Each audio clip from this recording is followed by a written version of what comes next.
SuperTalk Mississippi media production. Toyota Brookhaven services all makes and models. That could be why we were voted best service department the past 2 years. Come see why. Exit 40 Brookhaven or online at ToyotaBrookhaven.com. Great service, great savings. At Toyota Brookhaven, we deliver. Oh, yeah. Good morning, Mississippi. Everything gonna be all right this morning. Mornings with Richard Cross. Oh, yeah. Here on SuperTalk Mississippi. Woo!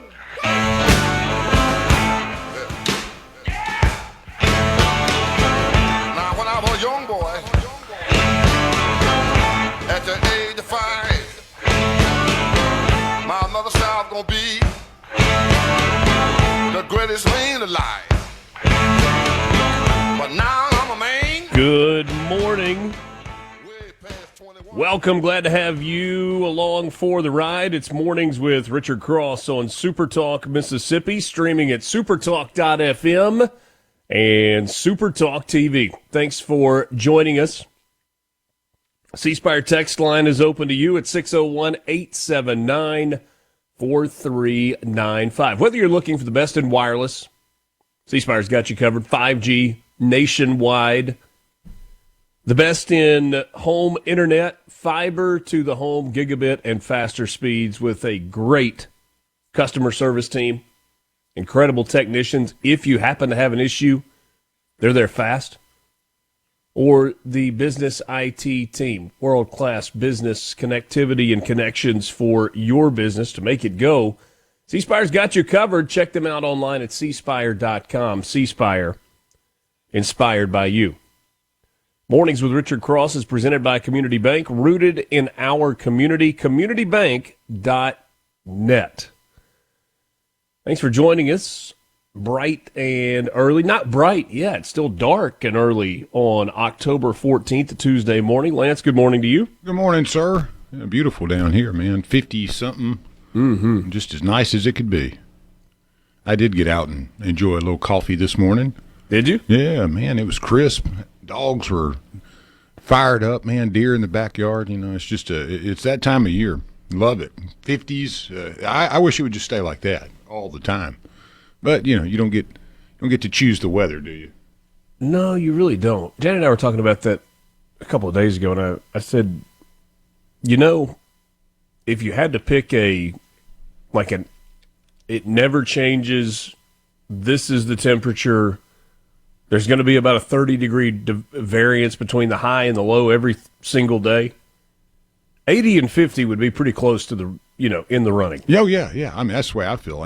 50 to 80, I can handle that all the time. And yeah. No problem with that, especially in the evenings when it's cool enough to wear sweatpants and put a little hoodie on, sit around by a fire. But then you can also wear shorts and a T-shirt the next day. That's right. Perfect, absolutely. That's right. Get to use the whole wardrobe, I might knock it down a degree or two. I might be like 78, 48. Sure, yeah. I like the 40s. Not a whole lot. Yeah. Not a whole lot colder than that. Oxford, you've got mainly sunny skies today with a high of 83. Winds out of the northeast, breezy. Louisville, mainly sunny, 84 for your high, 5 to 10 miles an hour out of the north-northeast. Sunny skies in Natchez with a high near 85. Same wind pattern for you, and all the way down on the coast, almost exactly the same. Sunny skies in Moss Point with a high around 85 degrees and winds out of the north at 5 to 10 miles per hour. So whether you're in North Mississippi, central part of the state, the Pine Belt, coastal Mississippi, you're going to be right there in the mid-80s with just a little bit of a breeze. Not a bad day to get outside. Copy and paste weather today. Mm-hmm. Chamber of Commerce across the entire state. Yes, sir. Dwight D. Eisenhower was born on this day, October 14th, 1890. He served as the 34th President of the United States, served as a Republican from 1953 until 1961, was a general in the United States Army, served in World War II, born in Denison, Texas. The actor Roger Moore, British actor Roger Moore, born in 1927 in London. Of course, played James Bond, and he had quite the run with Live and Let Die, The Man with the Golden Gun, The Spy Who Loved Me, Moonraker, For Your Eyes Only, Octopussy, and A View to Kill. From the early 70s to the mid-80s. That was the James Bond run for Roger Moore. I'm a Man with a Golden Gun is probably my favorite of all of the Roger Moore ones, although I'm a fan of all the work that he did, but I love The Man with a Golden Gun. You got Tattoo, the little guy from Fantasy Island. He's kind of the right-hand man of the Scaramanga, who's the assassin that he has to go to the island. The island is so cool and 70s throwback, all the clothes. Live and Let Die is a good one too, if I remember. If I may get that one confused with one of the other ones, but it's the voodoo one, And man, that one's awesome. But yeah, his work's awesome. I'm a big fan. But I love The Saint. It was a. You're kind of saying you love them all. I do. I love all the Roger Moore ones, but like his previous work too, he did a lot of really cool stuff. But the English. I don't know what you call it, but I guess drama thriller, like the 30 minutes, on TV back in those days, called The Saint. Yeah, very good stuff. It was all, very similar to the Bond world, but it was when he was a young guy. Ralph Lauren is 86 years old today. 1939 is when he was born. The fashion designer that had the labels Chaps and Polo, Ralph Lauren, born in the Bronx, New York. My favorite thing about Ralph Lauren is his ranch. Nearly 16,000 acres beneath the snow-capped San Juan Mountains. It's the Double RL Ranch. Got to drive by it a couple of summers ago. It's Ridgway, Colorado, Ouray County, very close to Telluride. And Lance, you've seen places before that have a big fence. Uh-huh. Not tall, but long. Like you drive by and you're like, man, that's a lot of fence. Yeah, somebody's got to be mending fences, huh? And then you're like, that's a lot of fence. And at some point you're like, do you have any idea how much just the fence costs? Yeah. Never mind what's inside it. Yeah, the cologne's paying for that. Yeah, I suppose. Just to maintain that fence. Gorgeous. Think of that. Just you have to have somebody piece of property. Yeah, you got to have somebody on salary to just take care of the fence. Mm-hmm. Where's my fence guy? Oh, he's working back there 3 miles back. Yeah. Oh, there's not a guy. There's a team of guys maintaining that fence. Yeah. Frank Wycheck was born in 1971. He was one of my favorite NFL tight ends. Really fun to watch. Pro Bowler in 1998, 99, and 2000. Was a teammate of Steve Air McNair with the Tennessee Titans. Also played with the Redskins. Born in Philadelphia, he was on the receiving end of the Music City Miracle, that kick return where they threw it across the field and he raced up the sideline. That was good stuff.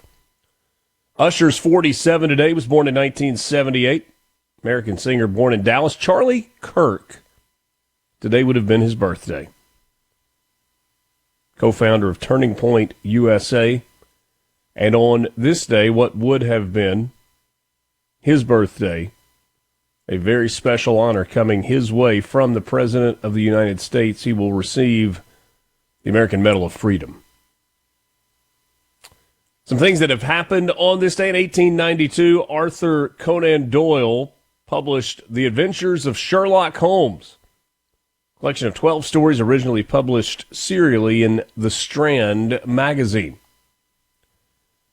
1916, sophomore tackle and guard Paul Robeson excluded from the Rutgers football team because Washington and Lee University refused to play a team with a black person. That obviously has changed through the years. Paul Robeson, though, not most famous for being a football player at Rutgers who was excluded from a game because of his skin color. Now, most famous for his rendition of Old Man River, song that was from the musical Showboat. Lance, we talk about rabbit holes sometimes on YouTube, or you get into a search.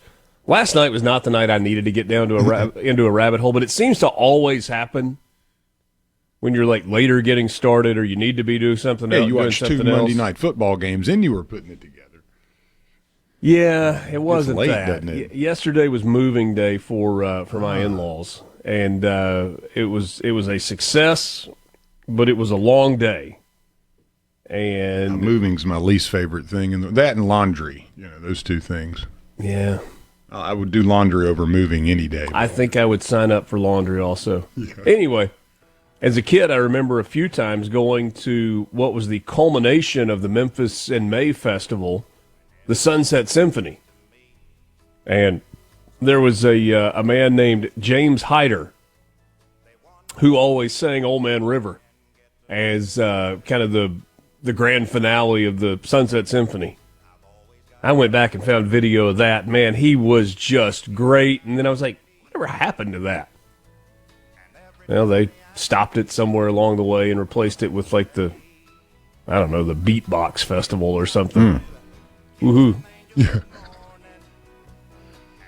Winnie the Pooh was released on this day in 1926.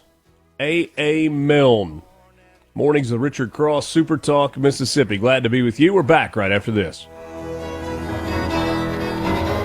Well, people may try to guess the secret of a happy... From the event. It's time to get real. Keeping it real It's time for you to get real with it. and keeping it Mississippi. Your voice for statewide and national politics. Yes! Mornings with Richard Cross on Super Talk, Mississippi.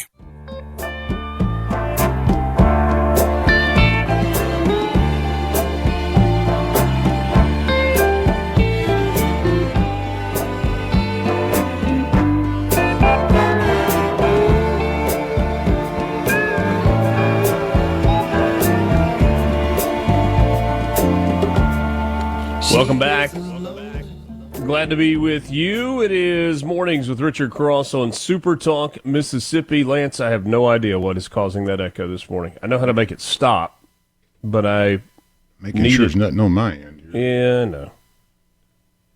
But I need it to be able to play stuff back. So we'll figure that out, or we'll try to anyway.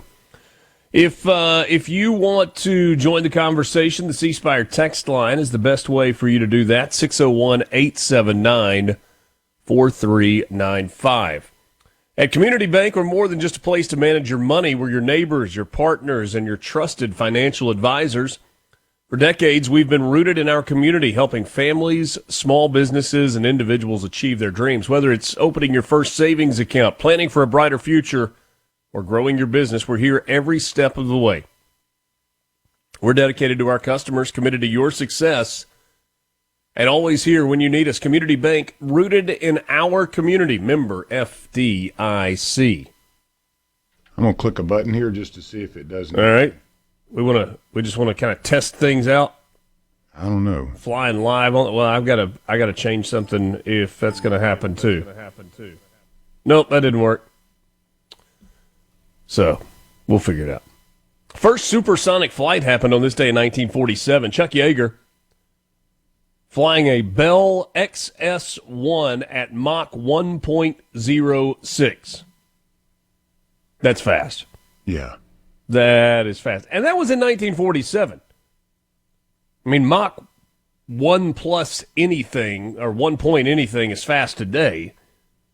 Yeah, but you think the plane was shimmying and probably popping rivets, and it wasn't. Yeah. It was new construction. It's new stuff. He was taking a lot of risk. That's right. By the way, don't stress over the board. I think it's something on my end. Well, I got the Robinson thing pulled up if you want it. Oh man, it's so good. This was Paul Robeson, star of Showboat, which it's kind of hard to find now. It's like some of those old things that they go, oh, that's racist. We can't listen to that anymore. Never mind of the time period in which it was set. The great Paul Robeson, a baritone.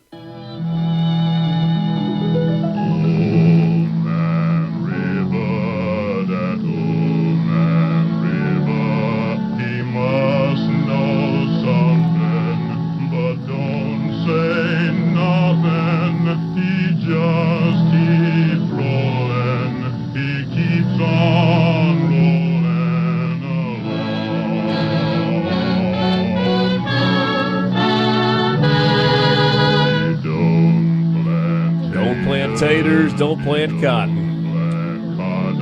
So that was 1916 when Paul Robeson was playing football at Rutgers University and was excluded from the game because of color of his skin when they were playing W and L.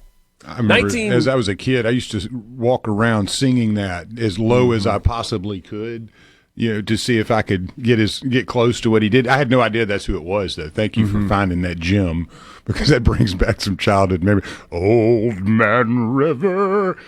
Man, yeah, I can't go back get that and I'll save you some of the hassle. Watch the 1998 performance by James Hyder. All right. His final performance at the Sunset Symphony in Memphis with the Memphis Symphony Orchestra and just thousands upon thousands of people out on the riverbank at Tom Lee Park in downtown Memphis. Got rid of that. Got rid of it. Yeah. It was one of the really, really good events that Memphis had, but we've replaced it. 1978, the first TV movie from a TV series, Rescue from Gilligan's Island, continued the story of the shipwreck sitcom from 1964 to 67. 6 of the 7 original castaways reprised their roles for that. October 14th, 1979, Wayne Gretzky scored his first NHL goal. Did it against the Vancouver Canucks. It would not be his last. 1994. I mean, think about this. Nobel Peace Prize in 1994 awarded to the trio of Yasser Arafat, leader of the Palestinian Liberation Organization, the PLO, Yitzhak Rabin, the president of Israel, and Shimon Peres, who was a business leader in Israel as well. 3 of them working on peace in between the Israelis and the Palestinians. It actually was the Palestinians at that point, not a terror organization named Hamas. But just another example of the relationship issues have been going for a long, long time. 2007, one of Lance's favorites, Keeping Up with the Kardashians, featuring Kim, Khloe, and Kourtney Kardashian, premiered on the cable news network. Of course, their mother, Kris Jenner, married to the former Bruce Jenner that then became Caitlyn Jenner. Kris was the Kardashians' mom. Yeah, I don't know if I ever actually watched an episode. Yeah, I know. I'm serious. I didn't mean that to like slap back at you. I don't. No, I didn't. I didn't either. I was slapping at you in the first place. I don't know if I ever actually watched one. Maybe a couple of clips when Bruce was before he was Caitlyn. Didn't he? If I remember, wasn't he like, visible in that show here and there or something? But I just don't remember. I think maybe so at some point. Yeah. Interestingly. I guess Kim was the most famous. Mm-hmm. Khloe is by far leveraged the success of that show into the most financial success. She's a billionaire. Yeah, all because the father was a lawyer. Well, yeah, but I mean through the makeup line. No, I'm just saying, yeah, you think that where they got their name, though, if I remember, was through the O.J. trial, right? I mean, the father was part of the legal team. I don't remember them having any kind of – yeah, he was Robert was part of the legal team originally that was – I don't know if he was actually hired, but he was a consultant for O.J. So his name became extremely popular at that time. I don't remember anything about him before that, so – I guess Robert Kardashian? I believe so, yeah. I have to do my research or my history, but he passed away, but he passed away of cancer, maybe 10 years after the O.J. deal. So they, Kim and the kids, they kind of, did their own thing, and Bruce Jenner showed up, and that was, the marriage. But I don't remember there being a thriving business or anything that they inherited other than, I believe, real estate and legal, so they've done a lot with the brands, what I'm saying. I'm not trying to slight them in any way. Yeah. C-Spire text line tells us that O.J. Simpson is Kim Kardashian's Godfather, right. Yeah, I was trying to say Godfather or something like that, yeah. Okay. But yeah, there's a very tight connection, friendship-wise, between Robert Kardashian, OJ, and that crew. And he was one of the ones that came to the defense of him and was part of that team. But again, like I said, I don't remember anything about the Kardashians before that. So they have really parlayed that into a massive brand. They have. Great role models. Finally, 2017 film producer Harvey Weinstein expelled by the Academy of Motion Picture Arts and Sciences after historical revelations of sexual harassment and rape. Got the Me Too moment rolling, or the Me Too movement rolling at that point. All right, some news headlines for you. Somebody said Kylie is the billionaire. Is that not what I said? That's Jenner, though, right? And when Kylie well, she's one of the daughters. I don't know. I didn't know the names of all of them. I couldn't remember if she was Kim, Chloe. And Bruce didn't have any kids, though. Is that the deal? Yeah. Before, yeah. I don't know. Yes, 100% Kylie is the billionaire out of the group. Okay. Anyway, we have spent way too much time on Kardashians. Nevertheless, pop culture, baby. 4 people have been arrested and charged in connection with a weekend shooting that left 6 dead and at least a dozen injured in Leland. The FBI Jackson field office announced in a Monday night news release the arrest of Tevion Powell, 29 years old, William Bryant, 29, Morgan Lattimore, 25, and LaToya Powell, 44.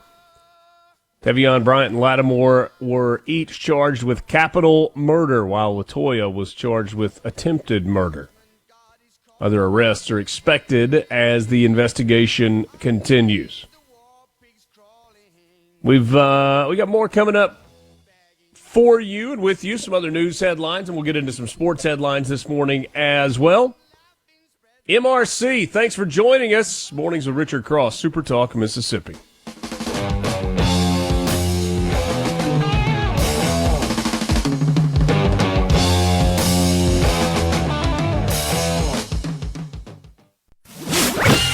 Breaking news to bold opinions. Richard dives into the stories shaping Mississippi and the nation. Now back to Mornings with Richard Cross on SuperTalk Mississippi. You gotta be strong. Well, it's all right. As long as you got someone to lay with, it's all right. Every day is Judgment Day. Maybe somewhere down the road away, you think of me and wonder where I am these days. Mornings with Richard Cross, wherever you are, however you're listening, thanks for starting your day with us. It'll be a nice day across the Magnolia State. Hope you have a chance to get outside and enjoy a little bit of it this Tuesday morning, the 14th of October. A second person believed to be connected with the shooting at Heidelberg High School that left 2 dead, including an expectant mother, has been taken into custody. Jasper County Sheriff Randy Johnson confirmed to WDAM-TV that Damarin Starks, 19 years old, was arrested on Monday and charged with 1 count of accessory after the fact and 1 count of tampering with physical evidence. Starks is the second teenager to be arrested in the case, the other being Tyler Gerard Goodlow. 18-year-old Goodlow was arrested Saturday, charged with 2 counts of capital murder, 1 count of possession of a deadly weapon on educational property. And the stories from this weekend are just awful. Just awful. The Mississippi Department of Revenue is urging residents to avoid falling for the latest text message scam. Have you been a victim of this? Have you seen this message pop up on your phone? Scammers have been sending out phishing texts regarding tax refund requests while claiming to be from the government agency. This specific scam directs one to an unofficial website where the public is lured into giving out sensitive information such as your credit card or access to your banking accounts. Don't do that. The Mississippi Department of Revenue says to you, quote, "These texts are not from the Mississippi Department of Revenue and are not legitimate. The department will not send requests for payment or request personal information via text message." Folks who receive these types of texts are urged to avoid clicking the links and responding to the scammer. You're encouraged to delete the message. I got one of them yesterday. Here it is. It's a funny-looking number. +27 parentheses 73 532 2524. That was the number. It said, Mississippi Department of Revenue. Your tax refund request has been processed and approved. Please provide valid payment information by October 14th, 2025. After confirmation, funds will be deposited into your bank account or mailed to you as a paper check within 1 to 2 business days. Is the internet just turned into a place for scams? I mean, I mean this sincerely, because you would think that would be somewhat of a national security issue. And with the number of North Korean hackers and Chinese hackers and Russian hackers constantly attacking our networks and all that, you never hear of anything where you caught anybody. You never hear anybody going to jail for stealing people's money and frauding them and any of that. I mean, obviously it's very difficult to do, and maybe you're dealing with multi-jurisdictional problems, but I mean, I would say at least 80% of the activity on X is bots. Now, some of the good stuff is really good, but you also have, a bunch of crazy people out there trying to fraud you all the time, and nobody does anything about it, which is odd, considering that it's such a vital resource for most people on the planet today to communicate. And I'm not blaming our country, or our government, but it's a problem that seems to continue to get worse. These scammers, they never go away, and they never get caught. Matt in Burnsville got the same message. He replied to it. He said, I wonder why the MSDOR would use a texting service from the Philippines. Well, times are tough, Matt.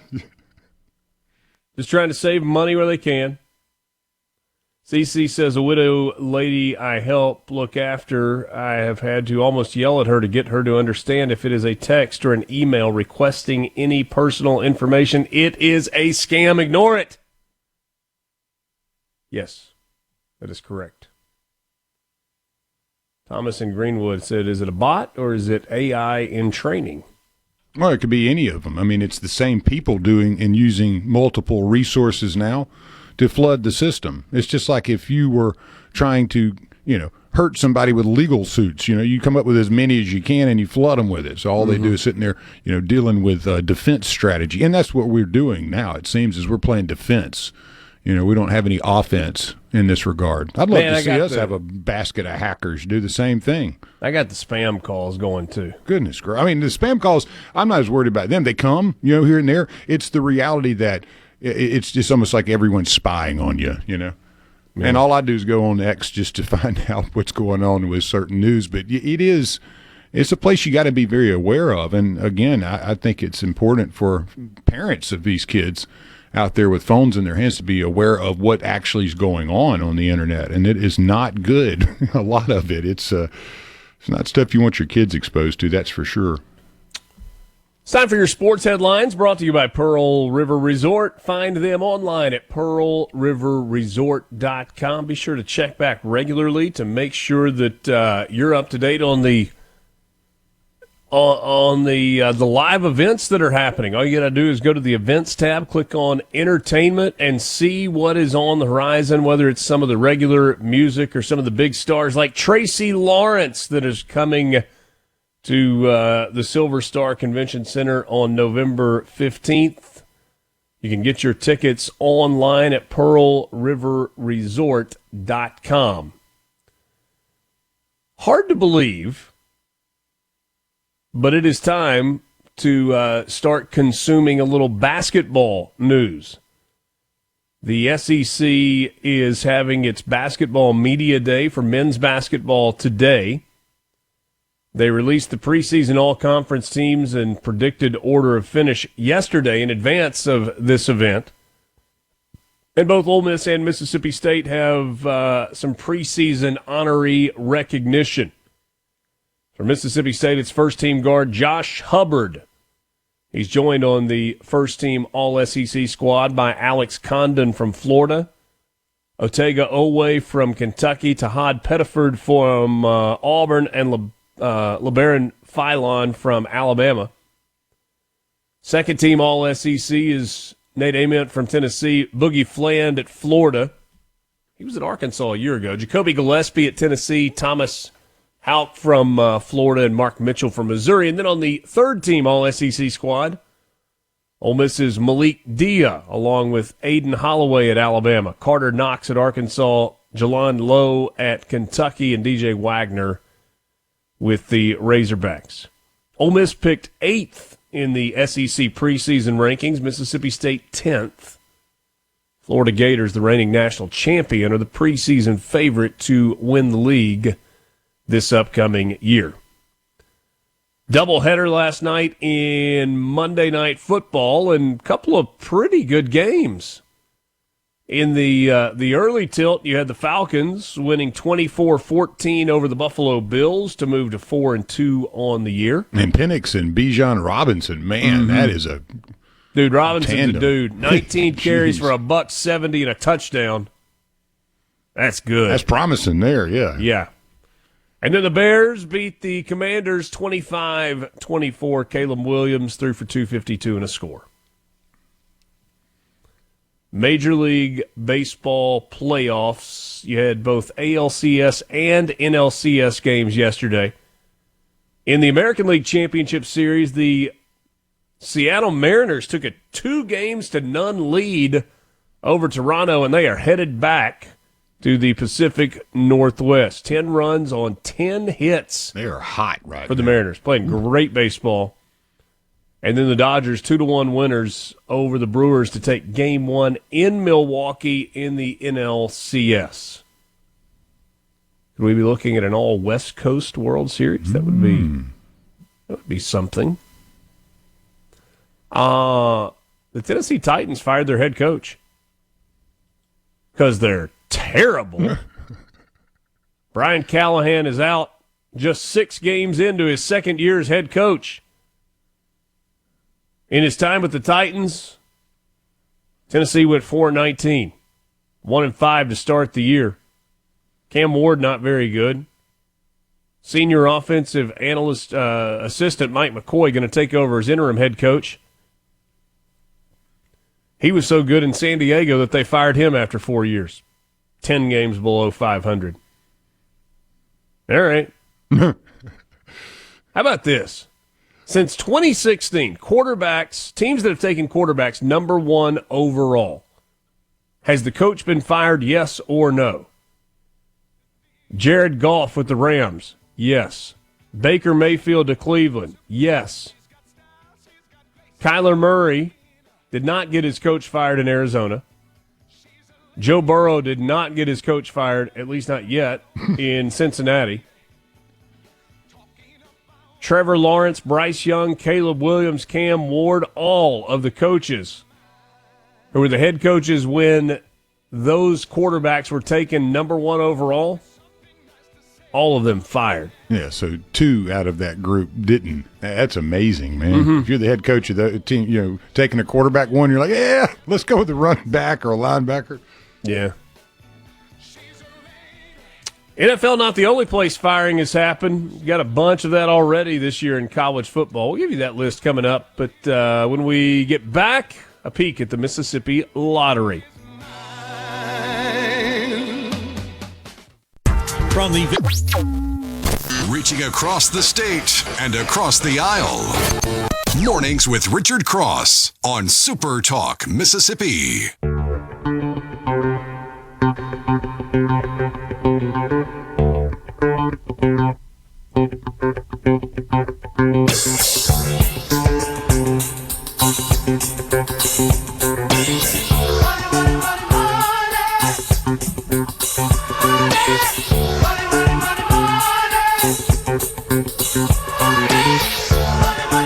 Glad to be back with you on this Tuesday morning. Thanks for joining us. Mornings with Richard Cross, brought to you by Community Bank, rooted in our community, communitybank.net. It's time for us to take a look at this morning's lottery update, brought to you by the Mississippi Lottery. Find them online at mslottery.com. No Powerball jackpot winner last night, so the pot grows again. The kitty gets a little bigger. Wednesday night's estimated jackpot, $273 million. Mega Millions coming up tonight with an estimated jackpot of $600 million. An estimated cash value of 277.2. I suppose it depends on just how good your accountant is, but Lance, I always like doing the math here. So that we say that's the. I'm curious, but yeah, but how much am I getting after I pay the government? About 163.5, 164 million. If your accountant is exceptional, maybe a little bit more than that. You do some really smart things. $163.5 million in your pocket if you are a sole winner of the Mega Millions jackpot that is going to be coming up tonight. That's your after-tax amount, right? Yes, that is the after-tax. That's the after. You know what Mr. Miyagi used to say? After. Yeah. I'd take the 120 mil all day long. No. That's more than that. 163. 164 maybe. After. Your lottery update brought to you by the Mississippi Lottery, mslottery.com. See, I mentioned this to you. You already have had a bunch of firings in college football. We're at the halfway point. Everybody's played 6 games, give or take. Most everybody's had an open date. We're rolling toward week 8 of the college football season. The most recent, James Franklin out at Penn State. They owe him $49 million. That's right, $49 million. There is a duty to mitigate, which means he has to try to find a job. Now, how stressful a job? Does it have to be a head coaching job? Can it be an analyst somewhere? They can sort that out in court. But if you just assumed that James Franklin got all of his buyout from Penn State, this is what it would look like over the next 6 years. 6 years. $15 a minute. $913 an hour. I think I remember when Pete Boone said he was not paying a coach over $1 million. That was $21,917 a day. $153,000 and change a week. Almost $670,000 a month for the next 6 years. You think about it, James Franklin, Pittman, Pry, Foster, Bray, Gundy, and Dilfer, they're getting paid to leave. They were so bad, somebody said, hey, we'll give you money just to please leave. There are not many jobs out there where yeah, but those other guys not getting paid the way that Franklin is. No, but it's still at varying levels, though. What a waste of money. Yeah. I mean, they gave Trent Dilfer a breakfast plate at the little Greasy Spoon in Birmingham. Yeah, there's Dreamland over there. They might got some rib deal. Yeah.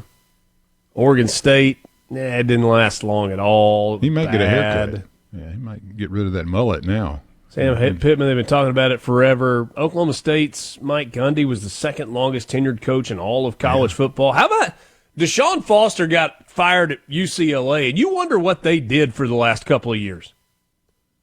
Because since firing Deshaun Foster and making Tim Skipper the interim head coach and Jerry Neuheisel with his great hair the offensive coordinator, They have won consecutive games. One leading to the firing, or at least got the firing fire stoked in beating Penn State, and then going on the road and just beating the heck out of Michigan State. Yeah.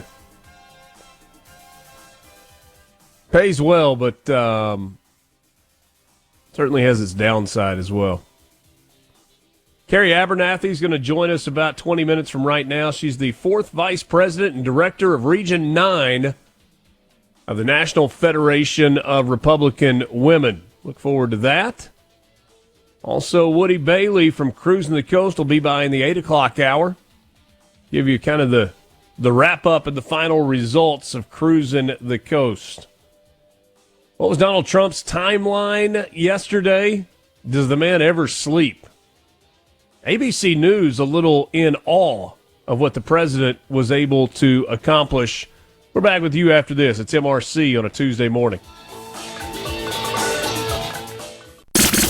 The views and opinions expressed by the hosts, guests, and callers on this show are not the opinions of TeleSouth Communications, its management, or advertisers. And now, Mornings with Richard Cross. What's up? Let's get the show going. SuperTalk, Mississippi. I just passed a Jimmy and a white. I've been a passing everything in sight.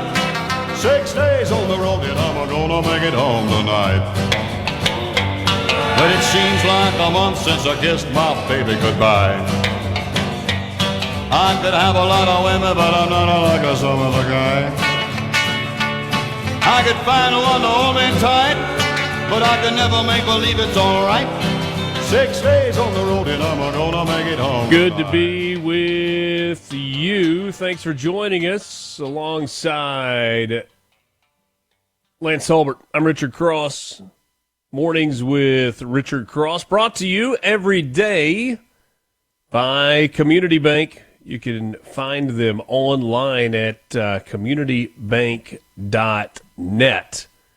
At Community Bank, we're here for every part of your financial journey. Looking to manage your personal finances? Our banking services make it simple, secure, and tailored to you. Ready to grow your business? We offer expert guidance and custom solutions to help your business thrive. Dreaming of a new home? Our mortgage specialists are here to make the process seamless, all designed with you in mind. We're more than just a bank. We're your partner for life's biggest moments. Community Bank, rooted in our community. Member FDIC, equal housing lender.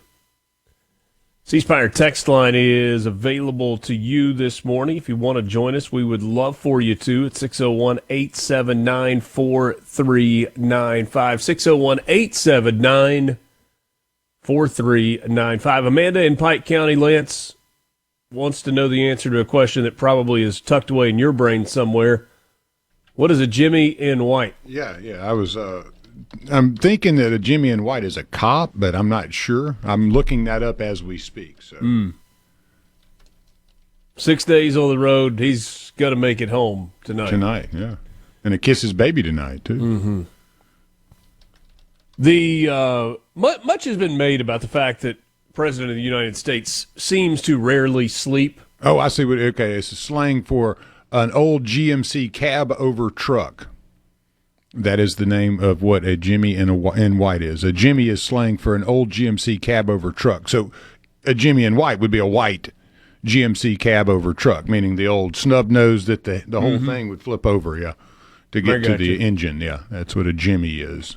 Well, and you remember that Chevrolet and GMC have comparable models with different brands. In the, 90s, 80s into the 90s, you had the S10 Blazer, which was the smaller Chevy Blazer, and you had the GMC Jimmy, which was the GMC version of the Chevy Blazer. Yeah. The more you know. And much as I was saying has been made about the pace that the president keeps. They got his released his medical report from Walter Reed last week. I'm sure much to the dismay of Tim Walz, Donald Trump ruled to be in Pretty good health. Pretty good health.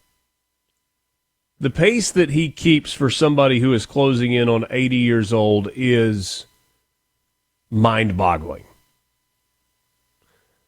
I don't sleep a lot.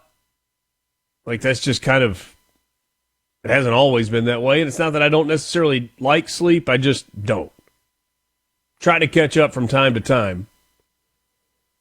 But after a few days of, if you only get 3, 4, 5 hours of sleep, after a few days, your body's like, hey, I need to rest. When I have one of those stretches where I'm traveling and I don't sleep a lot, I tend to get sick. Like my body's immune system defenses just kind of shut down.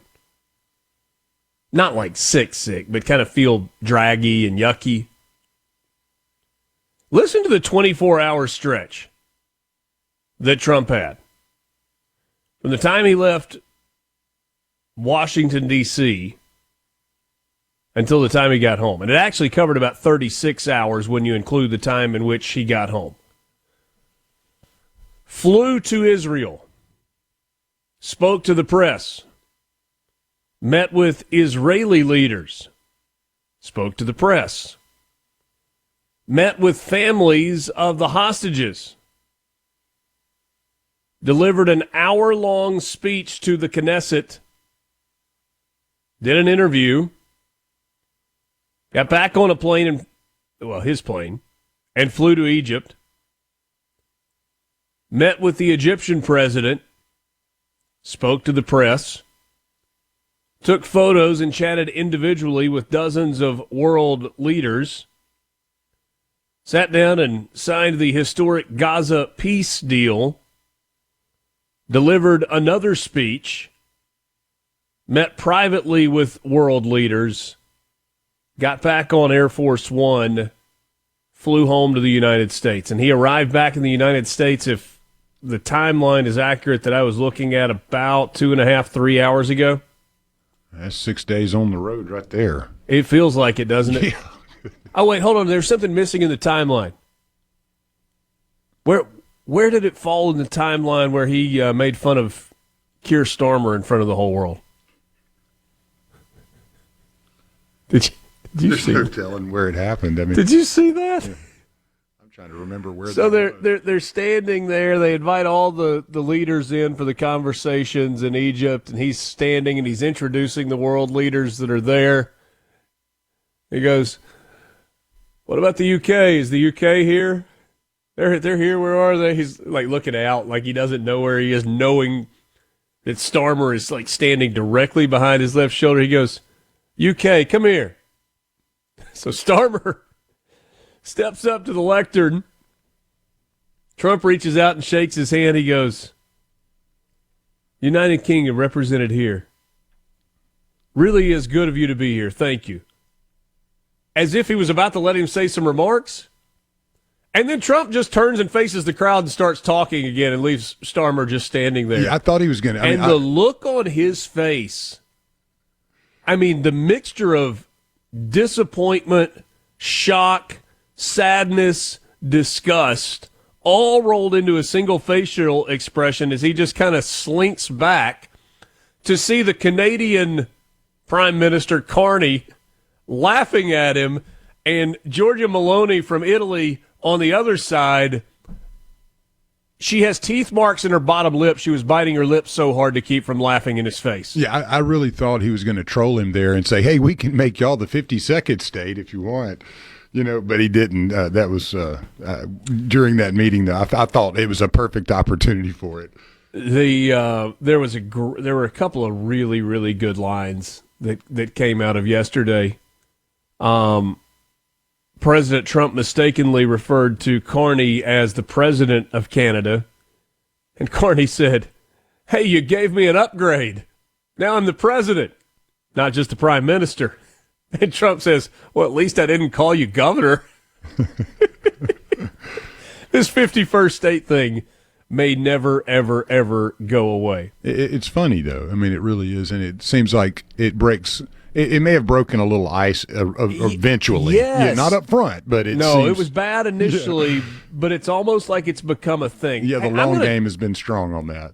I'm going to try to play this for you. I don't know if I can do it without it feeding back on itself, and if it does, we'll just stop. Which one you got here, and I'll pull it up also. The ABC News, James Longman. Longman is a reporter for ABC News, and he was talking about the role that Trump played yesterday. Let me try from my end, Lance, and see if this works.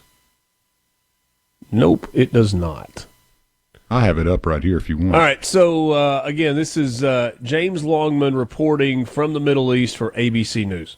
I think today what I've been mostly struck by is Donald Trump's sheer force of personality. There are not many men, not many leaders who can walk into the Knesset in Israel to such rapturous applause, such a warm welcome, to clearly know so many members of the Israeli leadership so personally. He's been in the weeds on this, and then less than an hour later, appear in a room of world leaders, Arab and Muslim leaders, and have the same kind of warm welcome. It really is his force of nature which has managed to make this happen. I mean, I was struck that he was standing on that stage here in Sharm el-Sheikh, welcoming world leader after world leader, many of whom he's had his disagreements with, as we know. And it wasn't President Sisi of Egypt doing that. It was him. He is front and center here. His force of will, he has said what he wants to happen. He's laid out this 20-point plan. The objectives are very clear. And of course, the big question is how we get there.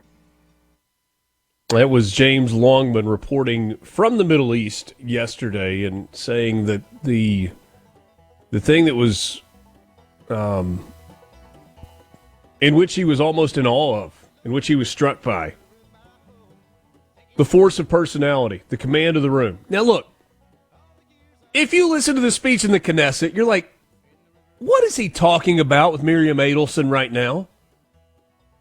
What is he talking about of, are the leaders still there in Egypt waiting on me, or do they all leave on their Boeing 747s? Like, there's some things where you're like, what is he talking about? But then he weaves it in with these powerful moments and this confidence that exudes on the world stage.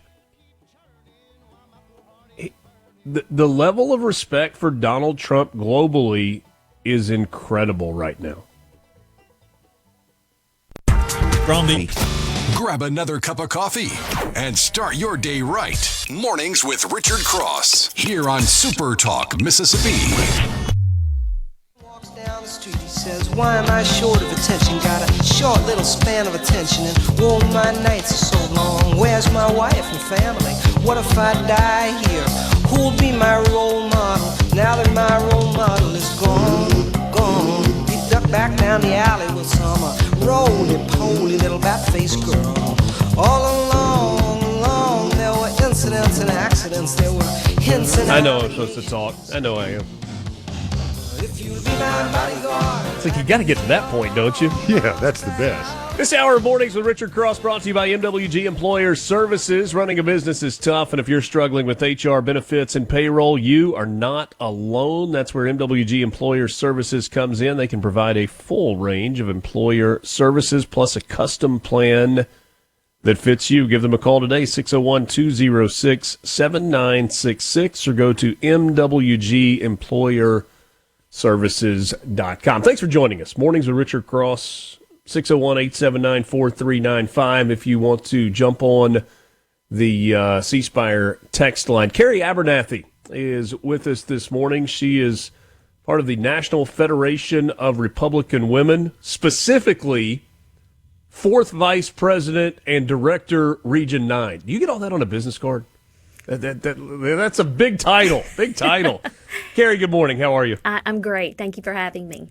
I appreciate your time, and I hope we can hit a bunch of different topics and maybe go a bunch of different directions. But I'm curious your reaction watching the events of yesterday unfold on a global stage and the role that President Trump played in this ceasefire agreement between Hamas and Israel, and maybe even more so than that, kind of the reception that he is now getting on a global stage.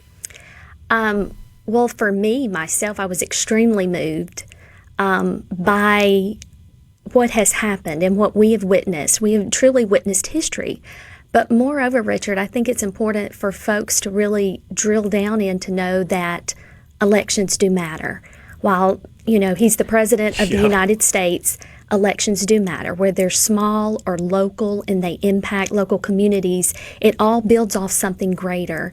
And I will be the first to admit that I feel wholeheartedly if President Trump had not won that election, we would not have been able to witness the events that we did yesterday and what the future holds for the Middle East. Yeah, and it's interesting you say that because former President Biden and former Secretary Blinken are kind of taking a little bit of credit online for laying some of the groundwork. And I was thinking about that, and it's like if you fire a football coach or a baseball coach and a new one comes in and takes over, it's not the guy that you fired, if the next team wins, that gets credit for winning. It's the new guy. You had your opportunity and you didn't get it done. In fact, you failed spectacularly. And then this president who has made it his business to end wars since he came into office, here he is with maybe the biggest one yet. Absolutely. And I think that's kind of expected, right? You have people who see what a momentous occasion this was, what this means for the world, and they want to play some small part in it. But I'll tell you that I think the American people, the voters, as well as the nation, the world at large, knows that it was because of President Trump.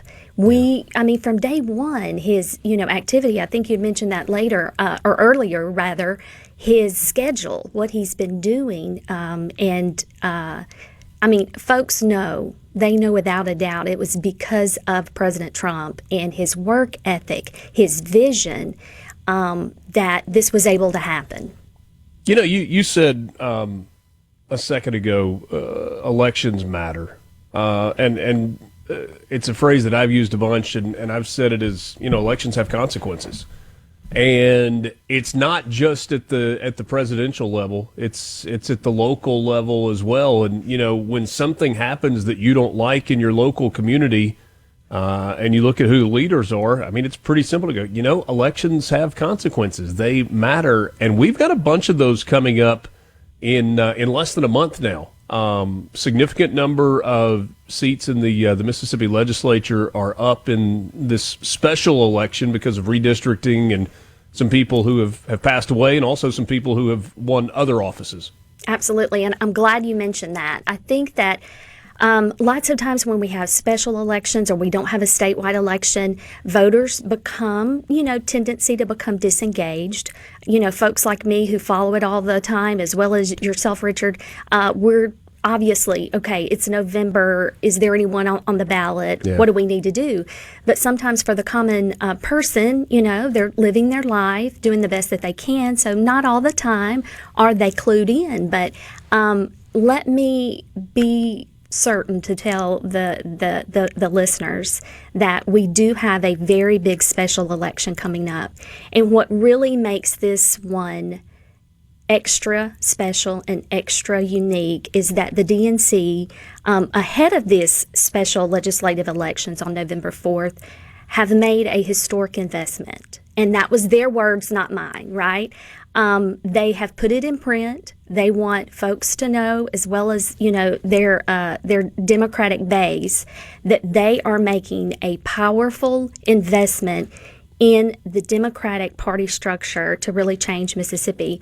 Now, we know that it's a six-figure investment. We don't know exactly how much, but I'll be the first to tell you that in Mississippi, that type of money can really go a long way and make an impact.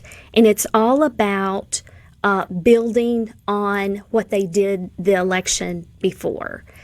This is part of a long game that they're playing. They know that if they can make small, incremental successes, that the money will continue to pour in. And this is all building for, obviously this November, but next November when we vote for United States Senate in Mississippi, and then, of course, leading on to the governor's race. But we've seen this seed planting in races. For example, the Jennifer Braining Supreme Court race, right. They started building. Of course, the Gulfport mayor's race. With Hugh Keating, yeah. Yes. Now, of course, we were successful in those, but they're building. They're building.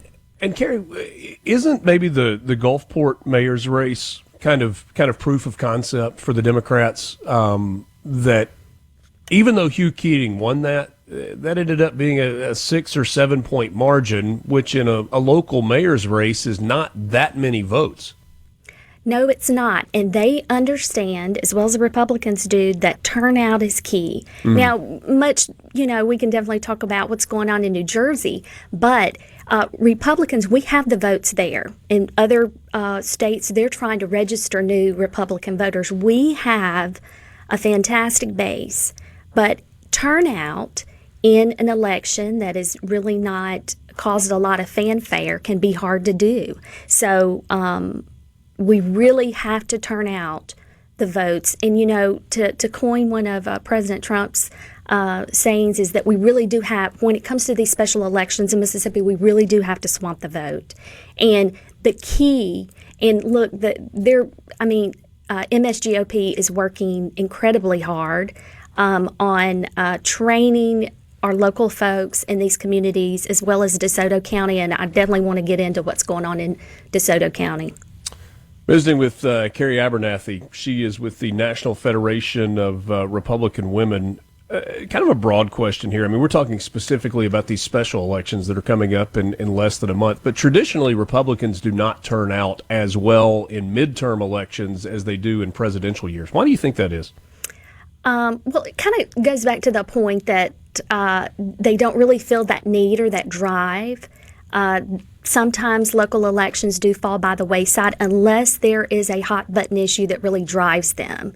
And it, lots of times depends on the party leaders to really galvanize that or make an issue front and center. So if we could just jump real quick to kind of what's going on in DeSoto County with this special election. This is one that when I started looking at, I really, for me, a yellow light started blinking. We're not to the red light yet, but we are definitely to the yellow light. Okay. So let me kind of lay that out for everyone.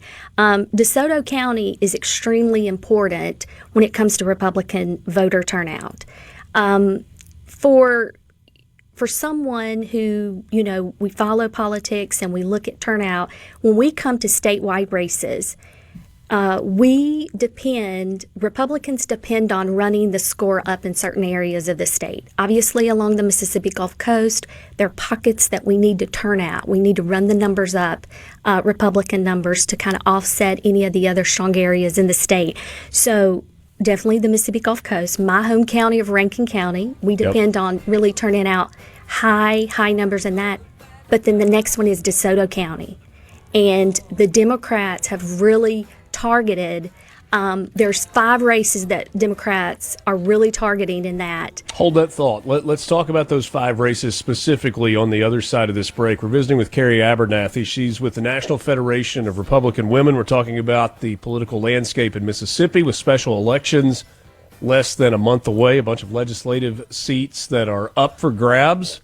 And we'll also kind of talk and get her perspective on some of what we are seeing with the governor's race in New Jersey, with the attorney general's race in Virginia, and maybe the governor's race there as well. We've got more coming up. Keri Abernathy is my guest. It's Mornings with Richard Cross on SuperTalk Mississippi.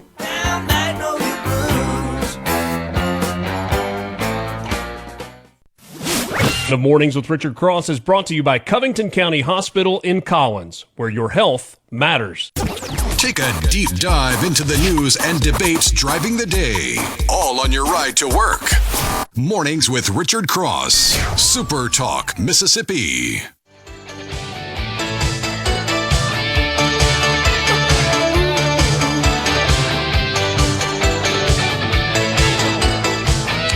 Keri Abernathy is my guest. She's 4th Vice President and Director of Region 9 for the National Federation of Republican Women. We're talking about special elections in Mississippi and some of the things that are happening nationally as well. And Keri, before the break, we were headed down the road of these 5 races in DeSoto County that you're particularly focused on as we move toward these special elections in less than a month. Yes. So there were 14 seats that's part of the special election. But if you drill down, there were 7 that have contested, Republican versus Democrat, but then you have 5 races that the Democratic Legislative Campaign Committee, the DLCC, they're a national Democratic affiliated organization that supports state house races. Okay. So of those 7, they have pulled out 5 that they are contributing resources to. So I want to really go over those because I think this is very, very important to the folks, especially in those districts. So I'm going to quickly go over those. And the common factor in 3 of the 5 races is DeSoto County. So this is really huge. So you've got Senate District 2. This is a newly drawn, including parts of DeSoto and Tunica. You've got Senate District 11. Encompasses Coahoma, DeSoto, Quitman, Tate, and Tunica counties, and then Senate District 19 solely on DeSoto County. Now, just for the reasons that I mentioned earlier, why DeSoto County is so important is because our Republican base, we depend on DeSoto County to turn out votes. This is a very concerted effort by the Democrats to slowly but surely change that makeup of DeSoto County. Now, the reason that the Democrats are investing in this is because of the redrawing of the lines. Now they see it as competitive, and we can win. So these small wins that they get, of course, can allow them to go to much bigger donors and say, hey, we were able to make some small strides, give us more resources, more time, and we think that we can do even more. Now, let me even build off of that to further illustrate my point is the Horn Lake mayor and city council went Democrat this past June. So it's happening right before our eyes. I mentioned the yellow light. This is the yellow light. And that is why turnout in these special election races, specifically in DeSoto County, is so very important. So if you've got family or friends that's in that area, make sure that they know that turnout is essential and we need them. And, you're talking about the money that's coming in. You mentioned the DLCC just a second ago, but the DNC has gotten involved as well. And it's rare. And some of this may be because it's a special election and there are not as many different areas that are drawing on resources that they're able to pour more money into Mississippi. But if they see that it's effective, you can bet that this is something that they will continue to do in election cycles to come, right? Absolutely. There's no doubt about it. And going back to building off of something, I can remember a news story, and of course this was after the governor's race when Brandon Presley had lost the election to now Governor Tate Reeves. Presley said he touted that in some areas of the state he was able to improve on Obama's numbers. So part of their strategy is, I've really, read a lot of things, what they're doing in other states is to bring those voters, in a sense, out of retirement, right? Is really turning those out. So it's a formula, it's a strategy, and so oftentimes in Mississippi we get comfortable because we have supermajorities, right? I know the Republican candidate's going to win. I can skip this one or not vote or not make a plan, whatever it is. But I'm here to tell you we really have to change that thought process because they are on our heels and they are gaining ground. While it's slow, it's happening. There's an interesting larger issue, I think, that's at play here. We were visiting with William, it's early still. William maybe. Russell. Yeah, William Russell last week. And we talked a little bit about the Supreme Court case, Louisiana versus Calais, that is going to be argued or re-argued on October 15th. So we got a question on the C Spire text line from Andy. He said, I may have missed it, but who was responsible for redrawing these districts? There was a federal court that said Mississippi's districts violated the Voter Rights Act, that some of these districts were not majority-minority, therefore granting equal representation. Louisiana redrew their district maps, their congressional district maps, And the state of Louisiana has pushed back, and this has gone all the way to the Supreme Court. And if the argument that Louisiana is making is that the 14th and 15th Amendments are being violated by the Voter Rights Act. And so I'm really interested to see where this goes in October when Louisiana versus Calais becomes, because could all of this become moot? I mean, we know for this election cycle, these are the districts that we're going with, and these are the maps that we're going with, and these are the races that are going to happen and are going to be on the ballot in less than a month. But could we be doing this all over again a year from now, potentially? It's very possible. It's very possible. And you mentioned we're going to move forward with the lines that we have now and the races that we have now. So I really don't want Republicans to take their eye off the prize. These things will work themselves out through the court system, but what's right in front of us is a very serious special election, and we have to be ready. Yeah. I am curious your thoughts on a couple of the national races. New Jersey is a bit of a mess right now. They've got a gubernatorial candidate who is, I think, the favorite. That she's just been kind of stepping on her own feet over and over and over, and all of a sudden that governor's race in New Jersey is very much a competition, not the runaway that a lot of people thought it was going to be for Democrats. Absolutely. So about this time last year, I was in Pine Hill, New Jersey. New Jersey is one of the states that I, support and assist with my job with the National Federation. And the intensity, the excitement a year ago about this race was some that I'd never seen before. And I was like, wow, if these folks can keep up this excitement, it's going to be an awesome race. So we were talking about, of course, Mississippi having a great Republican base to pull from, but let me share some statistics with you about New Jersey. And I think wholeheartedly the poll numbers in New Jersey are much closer than what is of course being released. But New Jersey voter registration since the 2021 election, they have lost 47,000 Democrats, but the GOP has gained 167,000 voters. I mean, that's a game changer, especially when you consider that Biden won by double digits. Trump came within 5 points of winning. So this is really in play. I think Jack is Ciattarelli's making all the right moves. He's getting out there. He's doing what he needs to do. But going back to those issues that galvanize voters in New Jersey are galvanized by two really key points of this, and that is high property taxes and high electricity prices, right? They're really driven by that. And another thing that I can say about the GOP in New Jersey is they're really working. They've got their, they really have their ear to the ground. Specifically, and I think it was just announced yesterday that the Democrats in New Jersey had tried to secretly redesign the ballots to make it harder for voters to choose the Republican candidate when you looked at the ballot. Well, they went to court.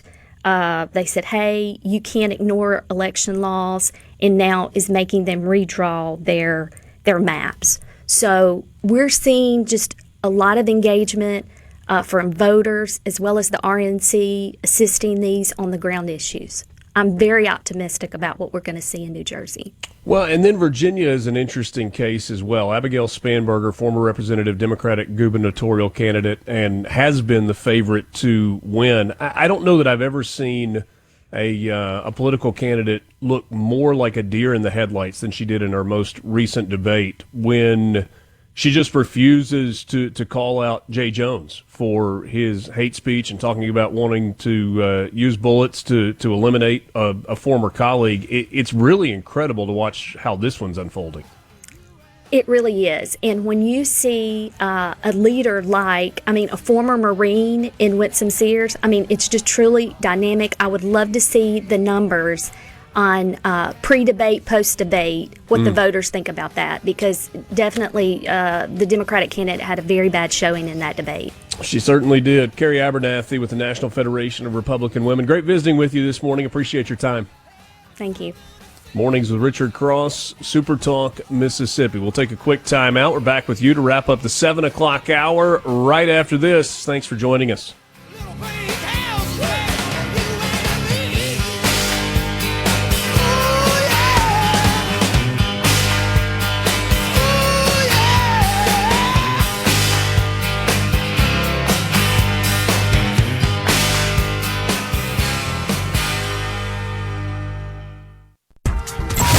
From Duck Hill to Alligator, Mississippians start their day the right way. Mornings with Richard Cross on Super Talk, Mississippi.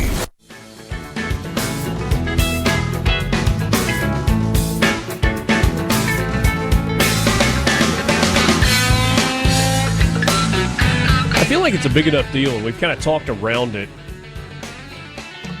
We should maybe walk through and make sure that everybody understands this Supreme Court case that is on the horizon in October. Currently considering a major Louisiana redistricting case, Louisiana versus Calais.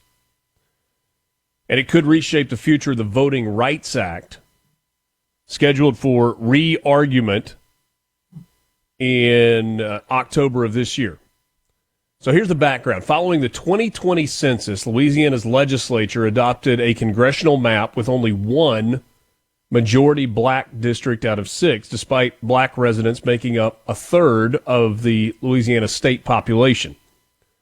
Black voters and civil rights groups sued, arguing that this violated Section 2 of the VRA, the Voting Rights Act, by illegally diluting their voting power.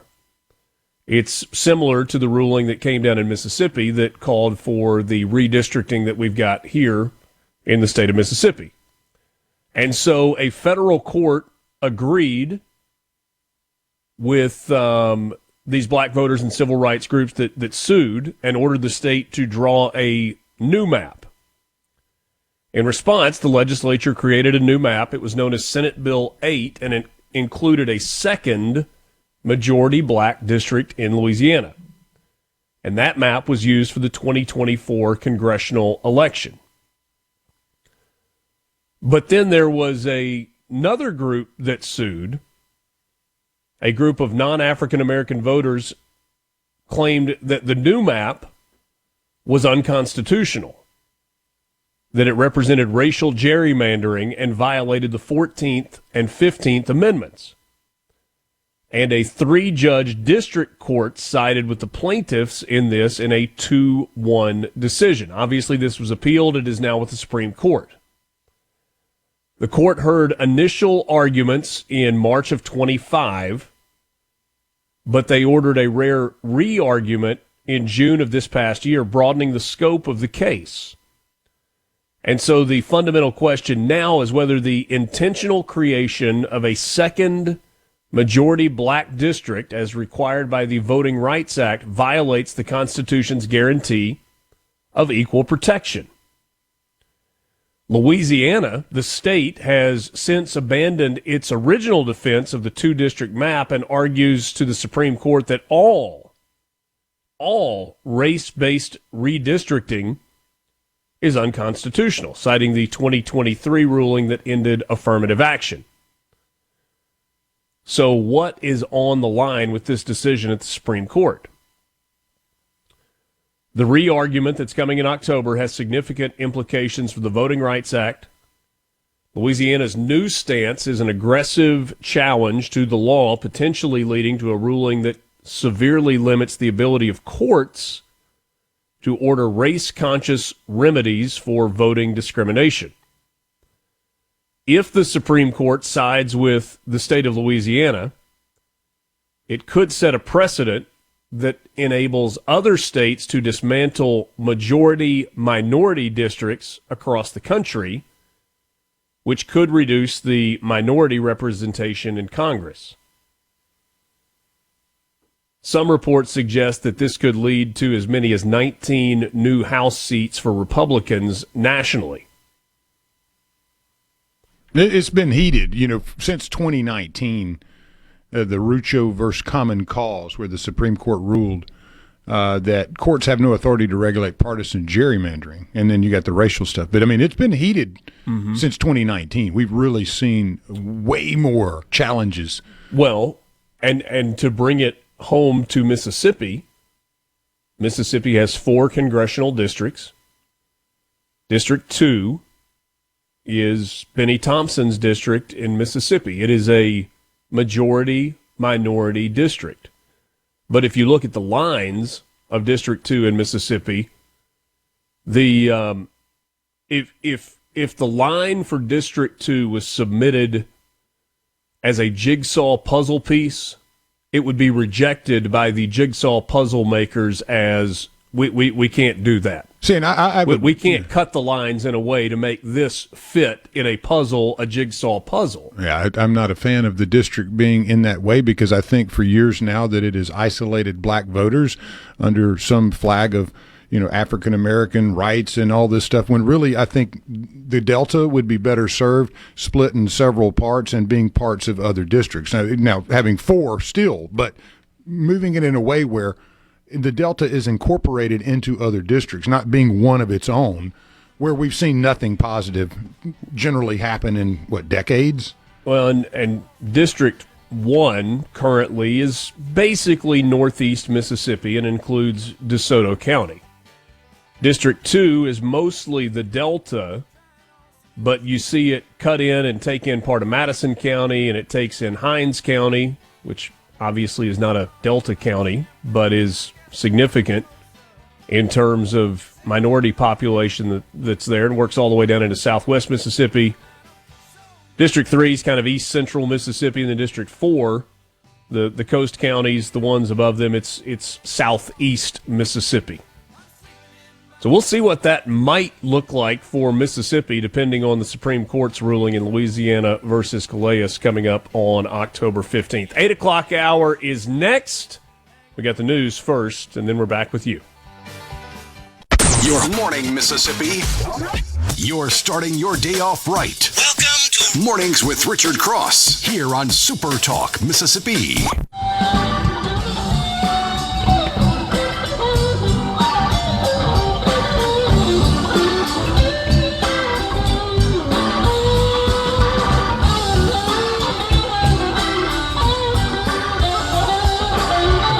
8 o'clock hour, thank you for being with us. Mornings with Richard Cross, Super Talk Mississippi, streaming online at supertalk.fm and SuperTalk TV. Glad to have you along for the ride today.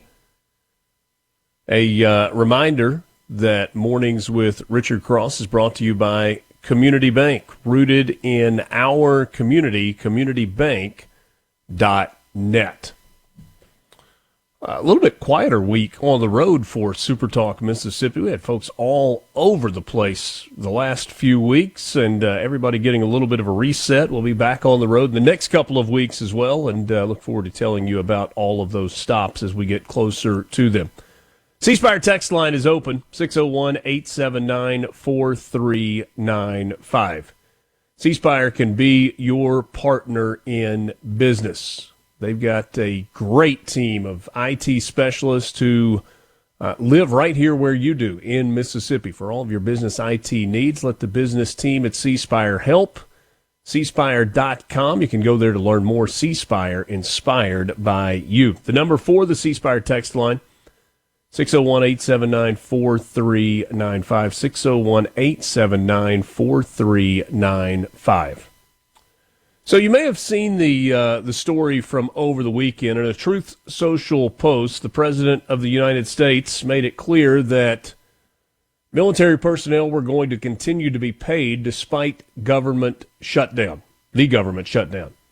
As it's now into day 13, tomorrow will be 2 weeks of the shutdown, and there appear to be Democrats who are pushing Chuck Schumer to keep the shutdown going at least through this coming weekend because they've got another No Kings protest, and they want to be able to try to blame Republicans for the shutdown. The news that President Trump said we're going to pay the troops even without Congress, even during the shutdown, because we're going to reallocate some money that was left over from a year ago in defense spending so that we can make payroll on October 15th. Sounds like he's run a business before, maybe. It does sound like he has run a business. The question is that move by the president legal? President Trump has directed the Pentagon to pay service members by utilizing previously appropriated funds during the ongoing government shutdown, seeking to sidestep gridlock in Congress. Some Democrats and policy analysts say that this is likely an illegal move by the president. Romina Boccia, the director of budget and entitlement policy at the Libertarian Cato Institute, told The Hill on Monday that, quote, technically speaking, Congress can rescind unobligated balances and repurpose them, but for the administration to repurpose funds unilaterally is likely illegal. Trump said on Truth Social, I think it was Sunday, that his administration had, quote, identified funds to do this. The Defense Secretary, Pete Hegseth, will use them to pay our troops. A defense official said last weekend that the department identified approximately $8 billion of unobligated research, development, testing, and evaluation funds from the prior fiscal year that will be used to issue mid-month paychecks to service members. Representative Jim Himes, a Democrat from Connecticut, was asked on Face the Nation on CBS whether the administration's plan was legal. And he said, well, probably not. Again, we just had a little conversation about the White House's understanding of the United States law, which is pretty tentative to say the best. I think to pay the military during a shutdown would require legislation. The Speaker of the House has taken that off the table. So, I mean, is Donald Trump going to say a bunch of stuff? Yes, he's going to say a bunch of stuff, but I don't see anything moving. But there was little pushback as this new week started yesterday against the move by the president, and it is unclear if Democrats are going to try to stop a maneuver to pay military members, regardless of how they view the legality of the decision by the president. Seems like a very calculated move also on the president, kind of throwing it back into the Democrats' lap. I doubt the military is sitting there going, yeah, let's vote Democrat. They don't want to pay us. With Congress not in session, what would it take? Wouldn't it take Democrats getting a federal judge to say this is illegal, it cannot happen, therefore stopping it in its tracks, in which case Donald Trump would very quickly go to Truth Social and would point out that Chuck Schumer and Alexandria Ocasio-Cortez and Nancy Pelosi and Elizabeth Warren and Adam Schiff and Eric Swalwell have stood in the way of our military getting the paychecks that they deserve. I mean, that would be the political play. In fairness, I don't think that this is a purely political move by Donald Trump. It certainly has political elements to it, but it is abundantly clear that Donald Trump thinks very, very highly of the United States military. Democrats would have you believe otherwise. They would point to quotes. They would point to quotes that have been debunked over and over and over, and yet they still get oxygen. And that Donald Trump doesn't really care about the military. But his actions kind of speak louder than their words. He has empowered our servicemen and women. And if you see the reaction that military personnel have to Donald Trump when he speaks to them, when he interacts with them, you kind of recognize that they see through the trash. JP in Corinth says, Mr. Trump seems to magically be on the right side of every 80-20 issue. You're right, JP, but I don't know that it's magic. Like, it's common sense, isn't it? The 80-20 issues are layups. What are the 80-20 issues we're talking about? We're talking about support for the military. We're talking about boys and girls sports. We're talking about gender identity surgeries and those being forced on children. Those aren't hard issues. They aren't hard issues for the American people, and yet Democrat leadership has made them difficult issues for Democrats. And we know that with the exception of a few, interestingly, Bill Clinton among the few, Democrats have an inability to give Donald Trump credit for anything. And you want evidence of that? Look at some of the posts on X yesterday from leaders in the Democrat Party who all were just overjoyed over the release of the remaining 20 hostages held by Hamas back into Israel. But none of them could seem to find the words, "Thank you, Donald Trump," to go along with their posts. Elizabeth Warren, for 2 excruciating years, I have called for the return of hostages brutally kidnapped on October 7th and held in Gaza. And by the way, a senator calling for the release of hostages, that's really how you're going to get it done. She went on to say, today is a good day. Surviving Israeli hostages are finally home and reuniting with loved ones. I'm thinking of them and their families on this joyful day and praying for their full recovery. I'm also grieving for all those who can't come home today. Today must be an important step toward lasting peace in the region, peace for both Israelis and Palestinians. We must end the war in Gaza, surge humanitarian aid, and negotiate a 2-state solution now. Quick to get that 2-state solution in there. Yeah. She's definitely right on top of all this. I mean, the only person I know that ever failed a DNA test, but I definitely want to take advice from her. By the way, did you see J.D. Vance's X post yesterday aimed at Elizabeth Warren? No. Said that, I'm paraphrasing this. It basically said that, I think it was in response to her post, he said, hey, we wanted to get this done on Indigenous Peoples Day so that you could celebrate. Yep.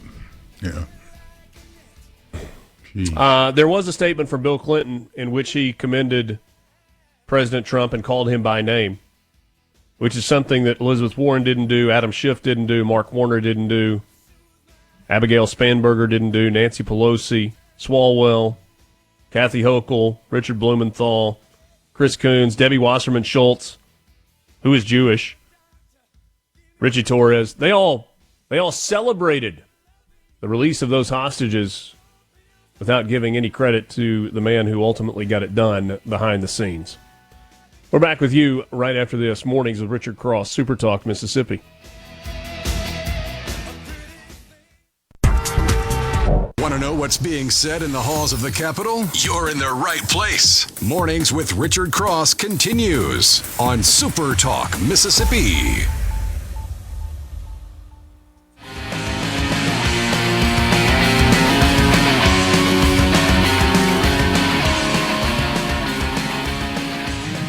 Donald Trump's power worldwide has just increased about 1,000%. But he's going to Korea to talk to Xi. Xi and the Chinese know that he has the Arab world and the Middle East on his side. China needs the Middle East, even though they're temporarily buying oil from Russia, okay, and Iran. They need the Middle East. They can't afford to alienate the Arab nations. All right. But Trump's going in with a big advantage, and he's looking at Xi and he's saying, listen, the whole world is now coalescing around the United States. NATO, EU, Middle East, you got to get on board. You got to stop all this stuff and become a partner with the USA for world peace and prosperity. That's what I did in May. That's why I was in Beijing, to lay that groundwork. if Xi does that, and I believe he will because the Chinese economy is going south faster than New Yorkers are getting out of the city going to Florida, okay? I think Xi's looking for a way. But part of the negotiation is going to be, you, China, got to get out of the Putin business, right? OPEC will replace the Russian oil. But you have to stop supporting Putin to end the Ukrainian war. That's the deal that is going to emerge. And that's the importance. It is all linked together. Interesting words from Bill O'Reilly. That was on an interview he was doing with News Nation. He's positing that part of this peace deal and ending of the war between Israel and Hamas, it's part of a larger strategy for Donald Trump of the United States. And it really is, I mean, you can talk a lot about whether or not the Biden administration, by the way, Walter in Tupelo said Biden commended Trump. He did. He released a statement in which he recognized the president's work and talked about how they'd kind of gotten that deal started, and he appreciated that Donald Trump was able to get it across the finish line. I actually think what this administration did, though, was broader. Can I say, so the guy that unfroze money that went to both Russia and to Iran that, you know, basically funded a lot of the Hamas, little powwow that they had while the Israelis were out in the desert listening to some techno music. So they started the peace process. Is that what we're saying here? The same group of people who unfroze billions of dollars. They're not talking about that part of it. They're talking about the part where they were just trying to, get October 7th, get the hostages released. Okay. Nevertheless,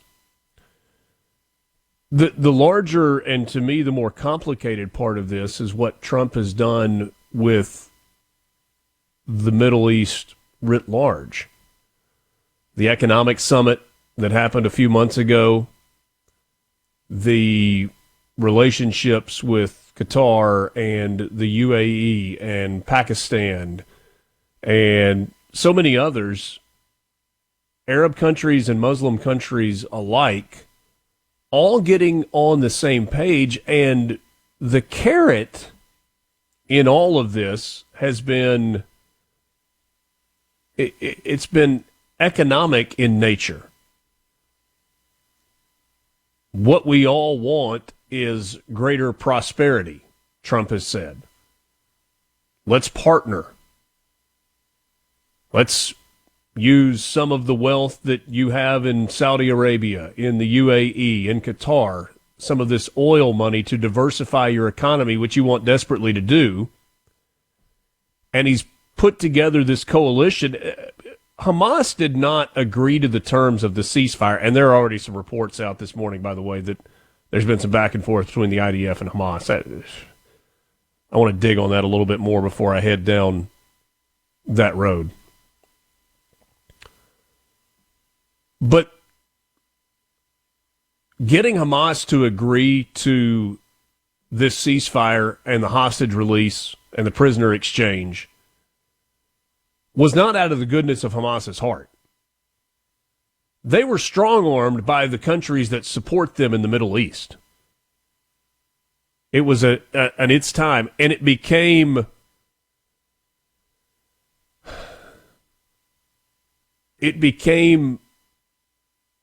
more economically viable for those countries to ultimately side with the United States and the United States goals in ending the fighting and releasing the hostages so that they could become economically entwined with the United States.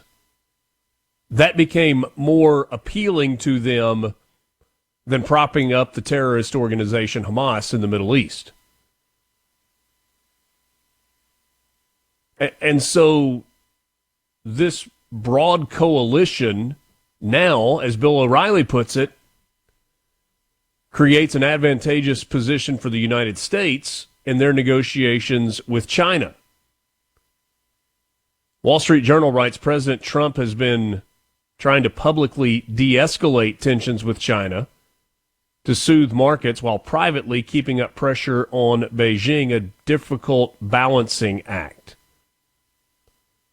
After threatening additional 100% tariffs on Chinese imports starting November 1st, in recent days, Trump spoke with senior officials, including Scott Bessent, the Treasury Secretary, about sending a message to the world that the United States wants to de-escalate trade tensions with China. The renewed conflict sparked a large U.S. market sell-off, during which the president suggested that he might not meet with Xi Jinping, president of China. It appears that President Xi still wants very much for this meeting to happen. Why? As strong as China is, as advanced as China is, China's economy is not doing well right now. And if Chinese leadership under Xi causes the Chinese economy to go into some sort of a free fall or some sort of a major recession or even a depression, then that creates instability for that government. And they don't want that. They want stability. As long as the Chinese economy is humming along, President Xi can do just about whatever he wants. Trump's desire to de-escalate comes as both nations privately expressed desire to quell the tensions, at least for now, in their current trade dispute. The latest in a cycle of flare-up and de-escalation that has been in place since the beginning of this second term for Trump.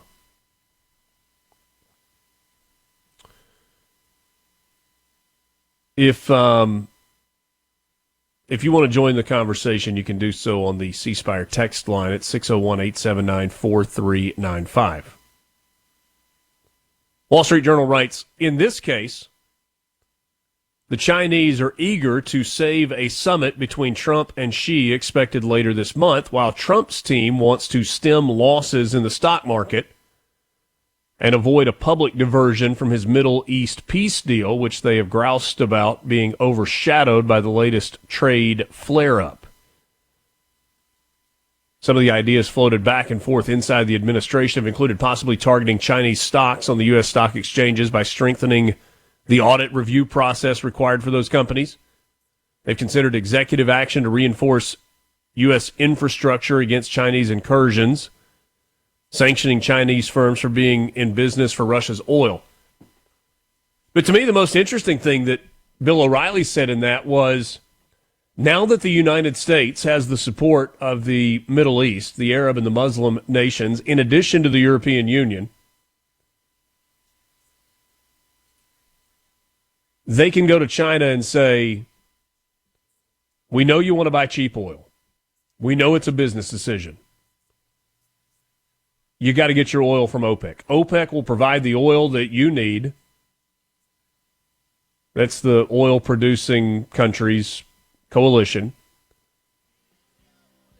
But you've got to stop being in bed with Putin, because we've got to end this war with Russia and Ukraine, and the only way Russia can continue to fight it is if you continue to buy their oil, therefore creating revenue for them to be able to continue to fund the war.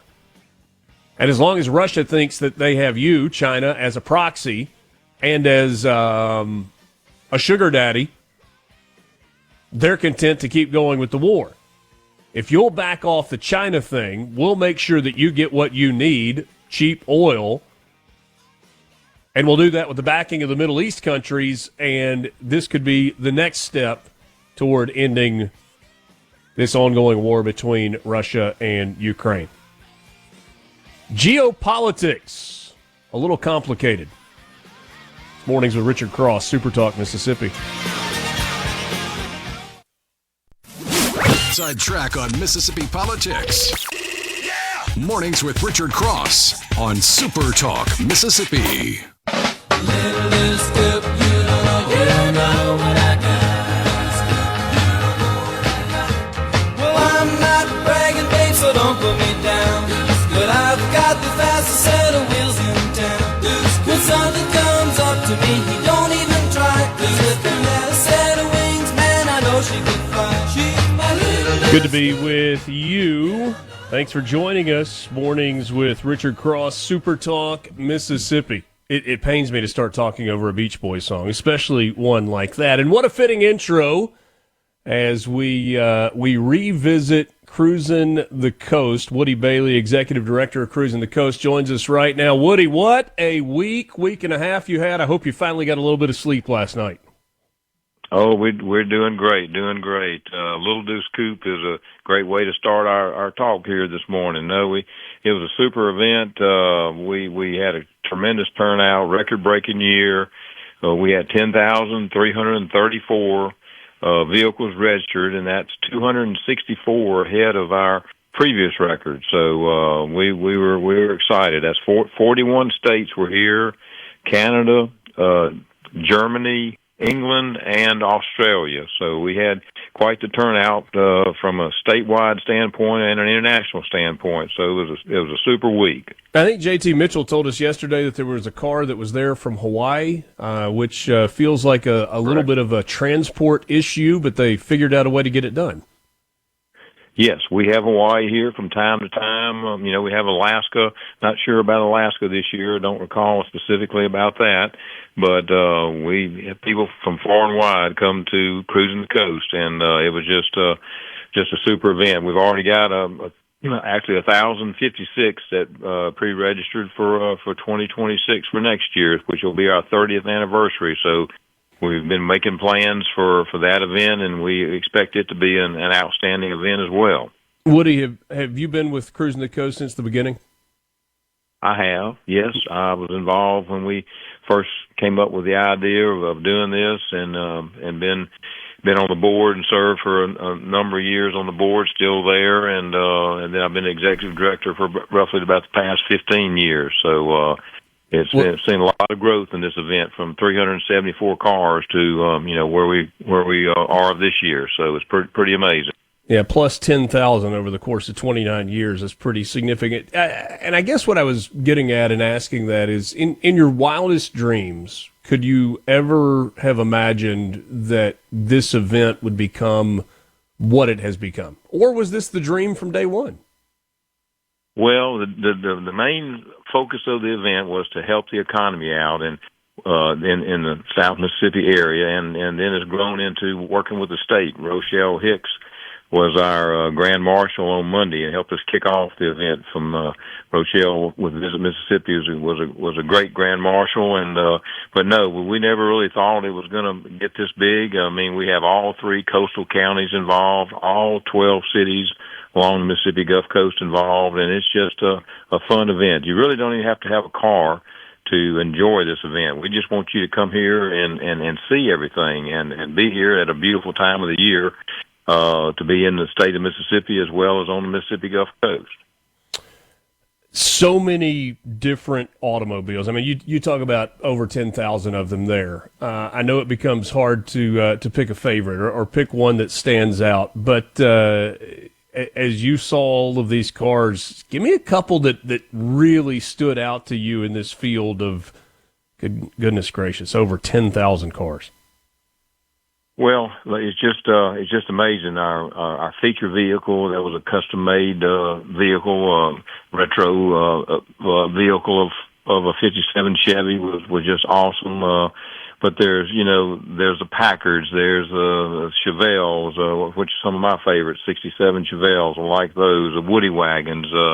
That's another one of my favorites. Always checking on those. There are just so many. The Volkswagens. I mean, it's just some cool, very cool rides, I guess you'd have to say, that were here all along the coast. And it's a matter of which one brings back that special memory, or just hits your hot button. There's so many to look at and choose from. They're from $20,000 to maybe sometimes a couple of $1 million. You never know what you're going to see. When you say woody wagons, you're talking about the traditional Wagoneer?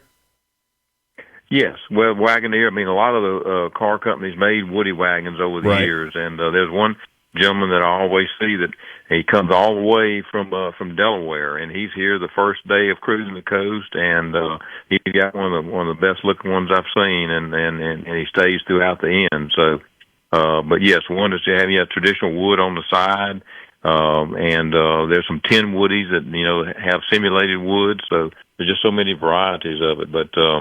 It's just what it means. It's really a spectacle to see all of this going on, and the music, the nostalgia, the great food, the hospitality that all of us in Mississippi show these folks. Keep bringing them back year after year. Visiting with Woody Bailey, Executive Director of Cruisin the Coast. They had over 10,000 vehicles that were there for the event this year that spanned across the coastal Mississippi landscape, and so many events and live music and just a huge party. Woody, when you mentioned the Woody wagon just a second ago and some of those others, there is, I admit I'm not a traditional car guy, but I love some of the remodels and the restorations and even the new builds of some of the classic SUVs. Whether you're talking about like a Land Rover Defender or, some of the Toyota Land Cruisers that we've seen or the Wagoneers. Have those become... Because I know nationally they've become really popular, and some of those models are just incredibly expensive. Have those become more popular as part of the Cruisin the Coast as opposed to maybe some of the traditional muscle cars or classic cars that people normally think about for car shows? Well, we see those. We see some of the old Broncos that have been redone and several vehicles along those lines. I don't think they've totally taken over as far as all the classic cars that we see, and it's interesting too. You don't like along those lines. You don't see many pickup trucks because in the old days everybody used to wear out the pickup trucks, and you don't see many old pickup trucks. We had a Make-A-Wish vehicle. We raffle off one every year. It was a '72 Chevy, and that truck sold so many tickets. I was really amazed. So there's still a big desire for, what you're talking about and trucks in general, but, you just don't see them because they get worn out before they make it to our time frame. But they're real popular, and we found that out with the Make-A-Wish raffle truck this year. Some folks from St. Louis won that truck, and they're coming to get it. As a matter of fact, today they're going to be driving back from St. Louis to trailer that truck back home. That's really cool. One of the neat vehicles that I've seen that kind of is in that same line is that, I guess it would be the late 70s, early 80s, the big Chevy K Blazer, and occasionally, or not, I guess it's the Blazer, the full size one, but sometimes you'll see those where they look almost like a convertible. Oh, yeah. Now, we see those from time to time. We've had several, like I said, the Broncos and the Blazers that used to be real popular. We are seeing, some of them, but the cars are still the strongest now. That's right. We had a great flame throwing event. You should have seen the flame throwing activity we had at Island View Casino on Tuesday, and then we had a great burnout event on Thursday in Pass Christian. So there's just so much to see here during this show, and I hope that everybody will come down and see us next year. October the 4th through the 11th is our event dates for our 30th anniversary. So we've got some things we're working on. Hadn't announced everything just yet, but we'll be letting y'all know as we move forward toward next year's event. There was a rumor that Gerard was going to be involved in the flame throwing. Did that happen? Well, it didn't happen this time, but maybe for that 30th anniversary event. One of the guys that had the flame throwing event this year put on a fire suit out by his truck when he started his flames, and he was the winner. And some of the flames were shooting up into the air, 40-something feet. Wow. It was quite a show.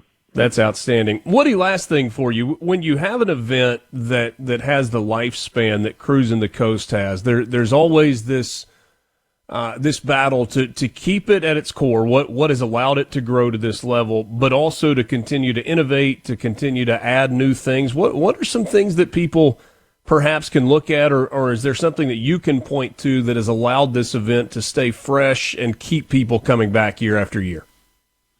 Well, we always try to add and put new things into the event each year, and just to add a little pizzazz and enjoyment, hopefully that for everyone. But one of the things that people like and that we don't tinker with too much is our core event, just what we do, and visiting all the Gulf Coast cities and cruising up and down beautiful Highway 90.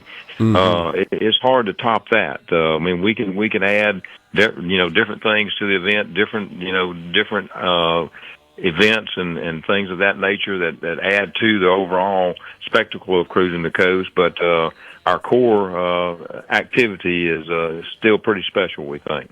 No doubt about that. October 4th through 11th, 2026, Cruising the Coast 30th anniversary. Put it on your calendar. Woody, congratulations on a great event this year.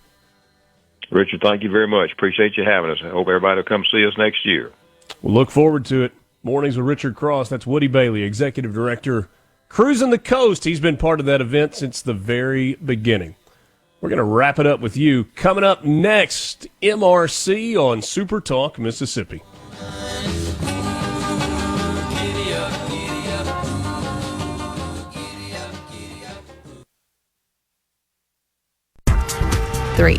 Morning at a time. Mornings with Richard Cross on SuperTalk, Mississippi.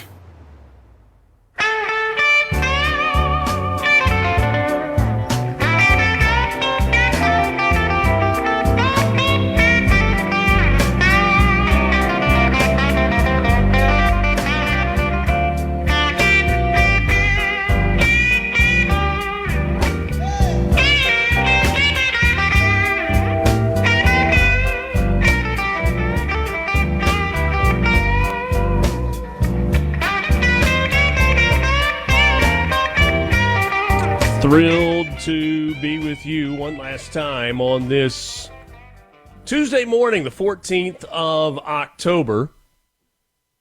If this applies to you, you probably already know it, but just in case you need a reminder, if back on March 15th, not March 15th. On April 15th, you filed an extension on your income taxes. Tomorrow, October 15th, is your deadline. There is no extension. So just a friendly reminder in case that has possibly slipped your mind. And if you are one of those people that's like, yes, I put it off to the last minute because I don't want to think about it. Thanks for the reminder, Richard. My apologies. Lance, sometimes it's hard to know what is real and what is not real. I think this is a real post from Donald Trump on Truth Social from yesterday, maybe, when the president said the House and Senate should push hard for more daylight at the end of a day. Very popular, and most importantly, no more changing of the clocks, a big inconvenience, and for our government, a very costly event. Signed, DJT. Now, I think, if this is indeed true, this puts to rest the notion of whether or not the President of the United States actually wants standard time or daylight saving time. I think it wants Donald Trump time. You know? Well, that is perhaps it will be renamed that. Perhaps. DJT. But you remember a year ago when this came up, there was confusion because everybody had been like, give us more daylight saving time. Don't change the clocks back. Let it be lighter, longer in the day, even if it means it's dark for longer in the morning as we get into November, December, January, February. And that's what most people are on board with. But a year or so ago, he said, we need to make standard time permanent. And we're like, hold on a second. Wait, what?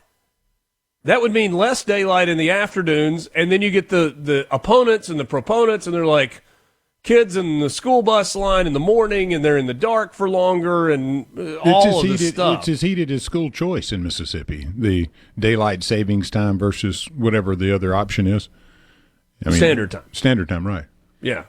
To me, this puts an end to the confusion of which time that the president would like to make popular or make permanent. Thomas said he didn't see it glancing at Truth, but he may have missed it. Thomas, I agree. I scrolled through quickly looking to see if this was real or not.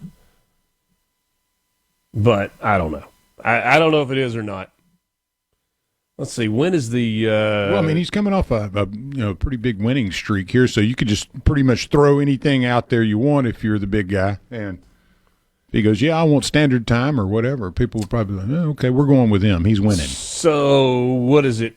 2 weeks from this Sunday, the time will change. Sunday, November 2nd, is when you will wind your clock back an hour. And I realize that saying wind your clock back an hour is a bit of a bygone notion.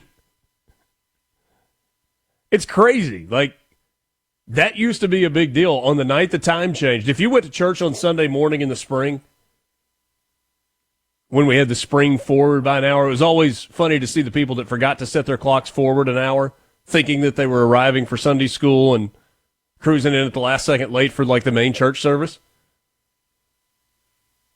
But you don't have to do that anymore because everybody uses their phone as most everybody uses their phone as an alarm clock, and it does it for you on its own. The worst, though, was, how do I set the clock in my car? Which button do I press? Which menu do I go into? Anyway. I love mine. It has 2 buttons, an hour and a minute button on the FJ Cruiser. I mean, they get a throwback to like the 70s on that. Mm-hmm. So yeah, that's an easy one. Yeah. I want to tell you about my friends at David Fisher Land Company as we wrap things up on this Tuesday morning. If you need or want land, moving toward hunting season, David Fisher Land Company is your spot. Their website, davidfisherland.com. They've got new listings on the site, some great opportunities for investment property, maybe cropland, some great hunting tracks that are available as well. David, Jack, and Travis, all available to help you. They'd love to help you with your land needs. Hope you'll tell them you heard about them on SuperTalk Mississippi. They are licensed and service all of Mississippi, all of Arkansas, and all of Louisiana, while being rooted in the heart of the Mississippi Delta in Inverness. It's davidfisherland.com. David Fisher Land Company in the land business for over 40 years. Check them out, davidfisherland.com. Appreciate our guests this morning, both Keri Abernathy and Woody Bailey, joining us. For Lance, I'm Richard. Have a great Tuesday. This is Mornings with Richard Cross on SuperTalk Mississippi. A SuperTalk Mississippi media production.